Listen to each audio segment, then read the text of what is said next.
Hello, everybody. My name is Bo, and I'm a home theater enthusiast.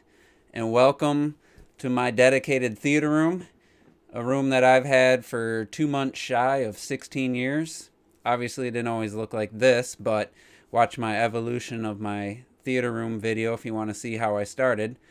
But yeah, for nearly 16 years, I've enjoyed having a dedicated room. But for the first 14 years, I had a pretty significant issue with the bass. And believe it or not, for those 14 years, I didn't think it was related to my subwoofer or my subwoofer settings. I know that sounds crazy and it's even weird to say it out loud, but it's the truth.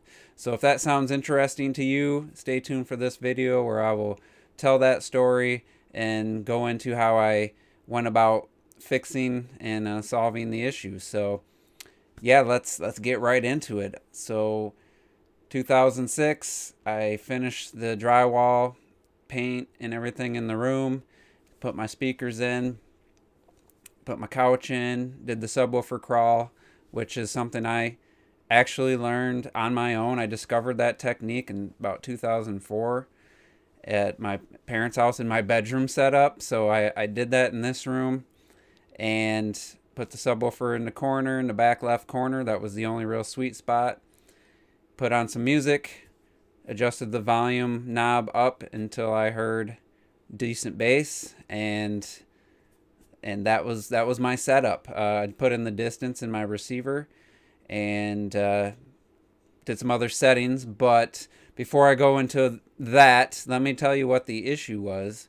And I hadn't experienced this before because at my parents' house, and I helped my brother's friend do a dedicated theater room back in 2005, and the bass was amazing in both of those rooms. So I just really thought I knew how to set up bass, and I didn't really question it. So when I got into my house and to my new room, I would put in a movie. So let's just say movie A, everything sounded good. Dynamics were great. The bass would sound appropriate at the right, listening volume of about 50 on my old Onkyo. Bass would hit just right. Sound effects, everything were good. Everything blended well together. And I was like, you know what? I'm just 3 for 3. I just know I am just natural at setting up surround sound and setting up subwoofers. That's what I really thought. But as I watched more movies, I encountered what I would call movie B, which I have a one in mind, which is Star Wars Attack of the Clones, Episode 2, where the bass was so overwhelming in moments that I thought I was going to blow my subwoofer, and I had to quickly reduce the volume. And then the other parts of the movie, I had to turn it back up for dialogue and other, surround effects and stuff that sounded too quiet. But then when something explosion or a ship would fly by, the bass was just too overwhelming again, and I'm like, I've never experienced this. This sucks. And then there was like movie C and also music where there just wasn't any bass hardly at any point. Music, this happened a lot. And with some movies, it was probably more movies sounded good. The next highest would be the movies that had too much bass, and then like a smaller percentage of movies I had really couldn't hear any bass. And they just sounded flat. So for those two, for the music and for movie C type, I would actually get up and adjust the knob on my subwoofer up a bit just to have some kind of life. And then when I went back to the other types of movies, I had to turn it back down.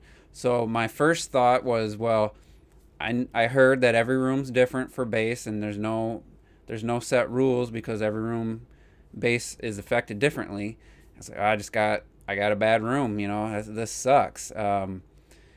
I tried the subwoofer crawl again, and I was like, this is really the only spot. Nowhere else in the room is there any bass at all, even on the good movies. So over time, probably in the next couple of years, that kind of faded in my mind. And the main culprit to me, basically for the next like 12 years, was it's just bad movie mixes.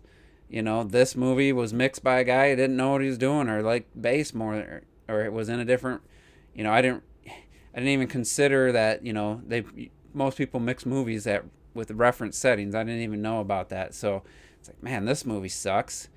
oh, this movie sucks. Why is there no bass? Why is the bass so overwhelming? It even went into 2016, 2015. I would watch like Jupiter's Ascending on Blu-ray, and oh man, this sounds amazing. And then I get the Force Awakens after being excited to have that movie, and it was movie B type. The opening with Finn and Rey are running, where he keeps holding her hand. The explosions had no impact. Um, the shots, blaster shots or people getting punched, no impact. And then Starkiller Base, fires up, and I literally thought I blew my sub. At the time, I had a clip sub. It was so overwhelming. The movie San Andreas, the Hardy Dam, is it Hardy or Harvey Dam, cracked, and that was so overwhelming with bass. I'm like, God, why can't these movies just have consistent bass? And it'd been so long that I just accepted that, and I didn't have any other rooms to reference. And no one else I know, had a decent setup, so it just has to be the movies. So it finally came to a head after I got the clip sub in 2017. I replaced my Velodyne.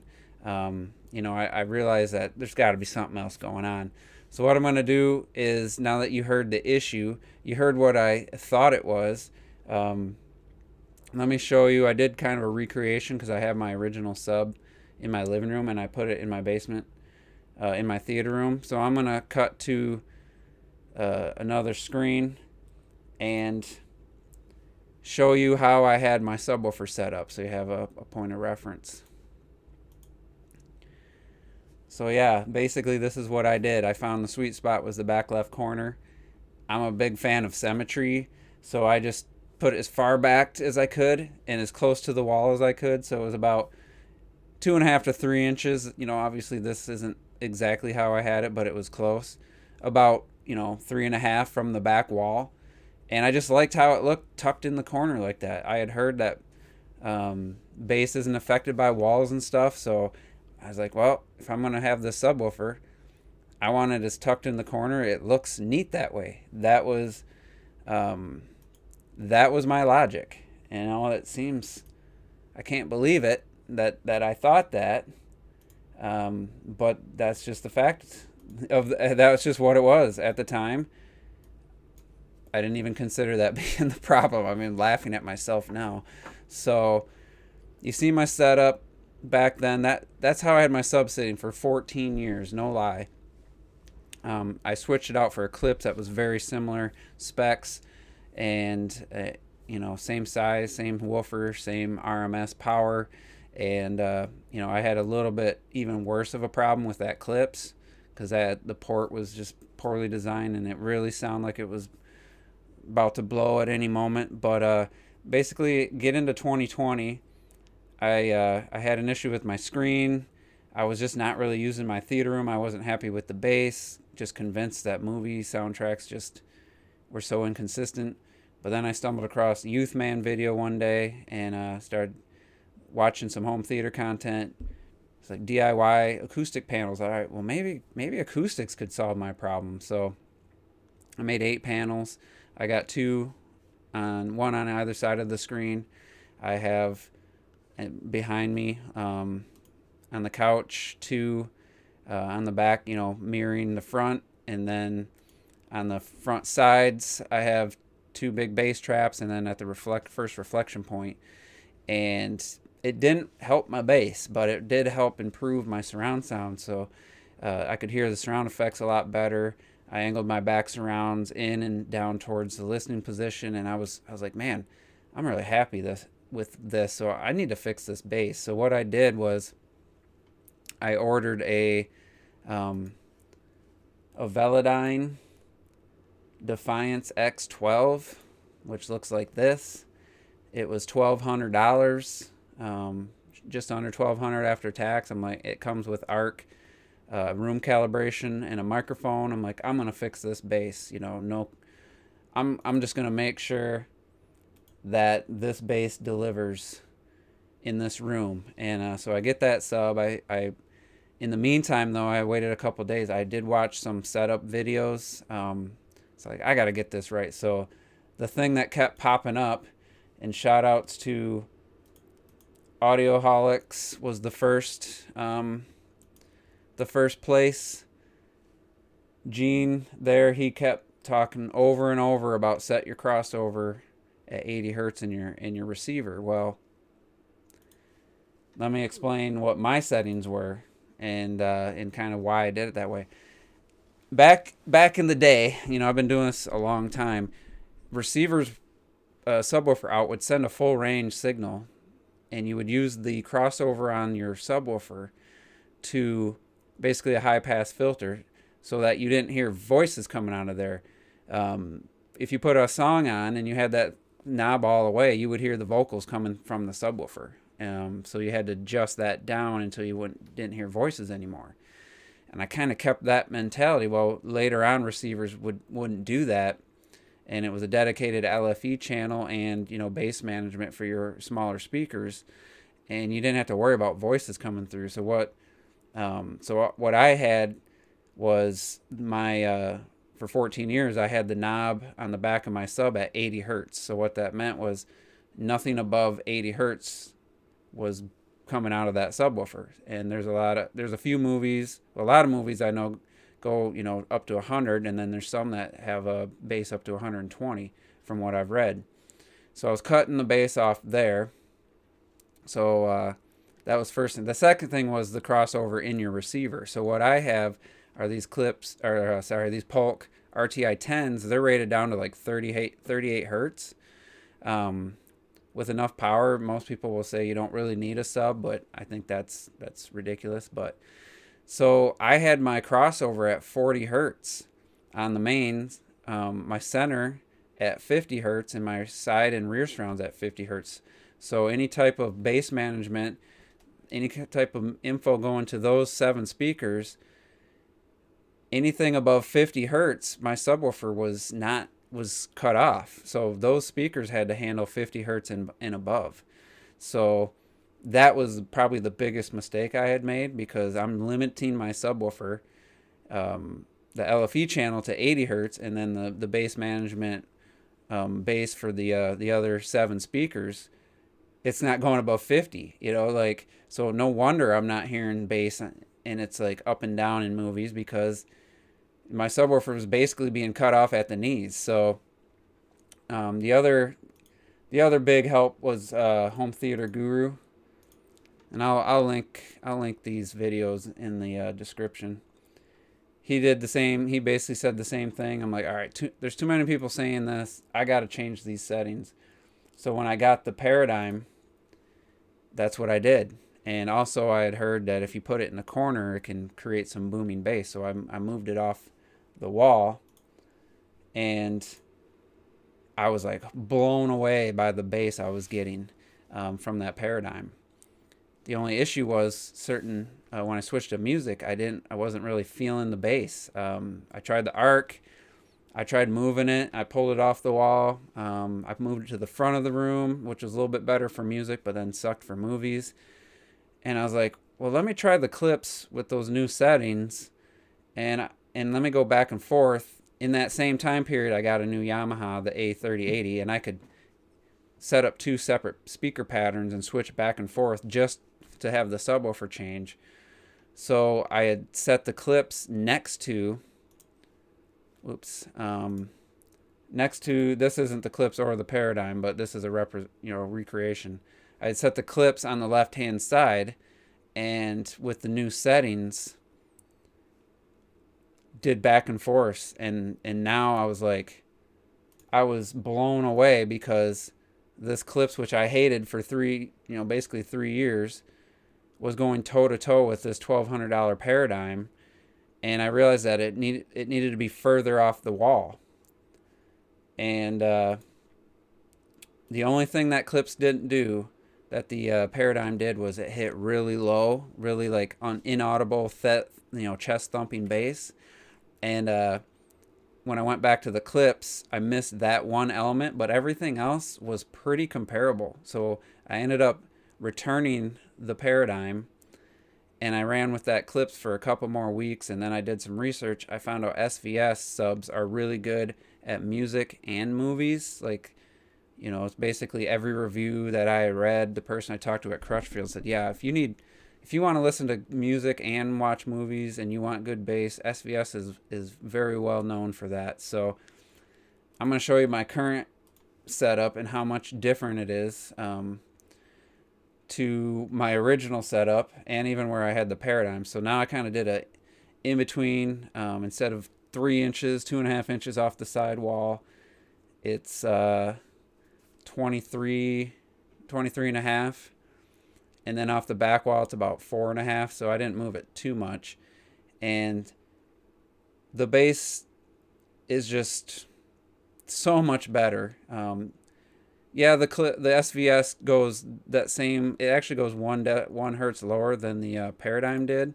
So this goes down to 19. The Paradigm was rated down to 20. And I know rooms add more, so I'm actually probably getting lower than that. But so basically, the SVS was what I liked about the Paradigm, but still had the good performance that the clips had gotten, like, you know, 26 hertz and above.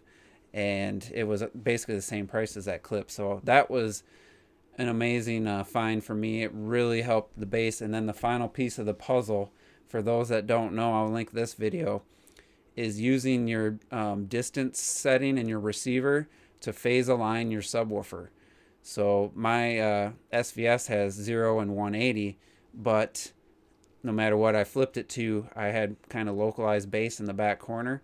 Well, I use that, and the video describes how to do it. You increase the distance, and as you do that, you're supposed to use an SPL meter, and what's the loudest. When it gets to the loudest, that's when you stop. I could hear it go from the back left corner to the front left corner to the middle to the right front corner. And then I backed it back down until the bass was just blending perfectly. And now, like, I'm so happy with my bass in my room that it's like, I can't believe I went so long with it being bad. I didn't know how bad it was. I mean, I rewatched The Force Awakens now, and it's like one of the best sounding movies, like 7.1 movies I have. You know, I don't have the Atmos version. And it's just crazy. That was one of the most hated ones. The Ready Player One, the improvements I got in that movie with just the bass, it's just unbelievable. So obviously most people are going to watch this and think, duh, you know, those are the known settings. But, you know, for the longest time, I started out with I guess I got lucky, 2 really good sounding rooms with bass. And then I just struggled for 14 years in my 3rd room that I did. And I just couldn't get it right. And I just kind of had to accept it. Thought it was the room. Then I thought it was the movie soundtracks themselves. So, you know, lesson learned. I don't know if you're watching this, if you experienced something similar, you know, there's help out there. And honestly, I could have kept that clips and just changed those settings and moved it, and I would have been pretty happy. But the SVS definitely is I would say for barely, I think the price was like $20 difference. I wouldn't say it's twice the sub, but it's at least 1.5 times the sub. So anyway, the other thing is, yeah, I know I only have a single subwoofer. I have good bass across my 3 seats. Someday I'll probably get a calibrated mic and do REW and see if I can't do anything there. Maybe add a second sub down the road. But for now, I'm very happy, and I'm just like, I wish I had done it sooner. But you know, it is what it is, and now I can just really enjoy my theater room. And every once in a while, there's still a few differences in soundtracks. Like one movie will sound way better. Like Dune sounds amazing, and then I'll put in like Shang-Chi or something, and I'm like, God, this sounds so flat by comparison. So there's still that, but now that I'm very confident in my settings in my room, you know, I know I can feel pretty comfortable saying that, yeah, this sound mix isn't as good as this, you know, as this one. Like A Quiet Place is definitely better than, you know, a lot of other movies and stuff like that. So, but anyway, thanks for tuning in. I appreciate it. If you hit the like button, leave me a comment below, and we'll see you on the next video.